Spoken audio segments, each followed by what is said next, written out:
அதாவது நிறைவேற்றி இன்றைக்கு மக்கள் நல்ல மனநிலையோடு இருக்கிறவங்கள கையில் போய் இது நிறைவேற்றலை அது நிறைவேற்றலைன்னு சொல்கிறது எந்த அளவுக்கு எடுபடுங்கிறது அவருக்கே தெரியும். இன்றைக்கி வந்து கலைஞர் மகளிர் உரிமை தொகை யாரும் சொல்லி தேர்தல் அவர் சொல்லிலாம் இதை பண்ணல. இன்றைக்கி 1,15,00,000 தாய்மார்கள் குடும்பத் தலைவிகள் மகிழ்ச்சியோடு பயன்பட்டு கொண்டிருக்கிறார்கள்.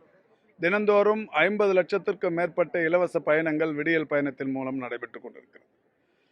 அதாவது அரசு பள்ளிகளில் 6 முதல் 12 வரை படித்தால் இந்தியாவில் மட்டுமல்ல வேறு எந்த நாட்டிலையும் இல்லாத அளவுக்கு மாணவிகளுக்கு புதுமை பெண் என்கின்ற தலைப்பிலும் மாணவர்களுக்கு தமிழ் புதல்வன் என்கின்ற தலைப்பிலும் மாதந்தோறும் 1000 ரூபாய் உயர்கல்வி பயில்வதற்கு உதவித்தொகை வழங்கப்பட்டு வருகிறது. இதை பொறுத்த வரைக்கும் ஒட்டுமொத்தமாக இந்தியா முழுமைக்கும் உயர்கல்விக்கு செல்பவர்களுடைய எண்ணிக்கை 29% இருக்கிற போது தமிழ்நாட்டில் மட்டும் 53% இருக்கிறது.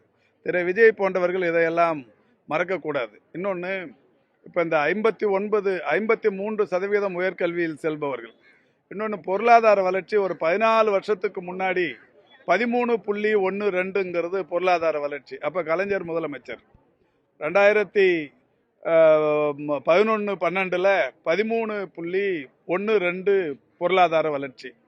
திரு விஜய்க்கு இது தெரிஞ்சிருக்கும். அதுக்கப்புறம் 10 வருஷம் இப்போ எத்தனை சதவீதம் இருந்தது?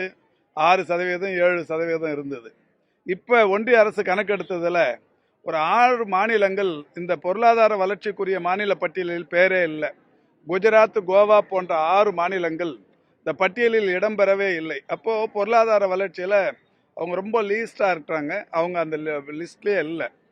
ஆனால் தமிழ்நாடு இன்னைக்கு வெறும் இந்தியா முழுமைக்குமான பொருளாதார வளர்ச்சி எவ்வளோன்னு பார்த்தீங்கன்னா 6.5%. தமிழ்நாட்டின் பொருளாதார வளர்ச்சி 11.19%. 2 மடங்கு. இந்தியாவின் பொருளாதார வளர்ச்சியை விட தமிழ்நாட்டின் பொருளாதார வளர்ச்சி 2 மடங்கு. விஜய் போன்றவர்கள் இதை படித்து தெரிஞ்சுக்கின்னு மற்றவங்க கையில் கேட்டு தெரிஞ்சுக்கின்னு அதுக்கப்புறம் பரப்புரையில் அவர் குற்றச்சாட்டுகளை சொல்வது நல்லது.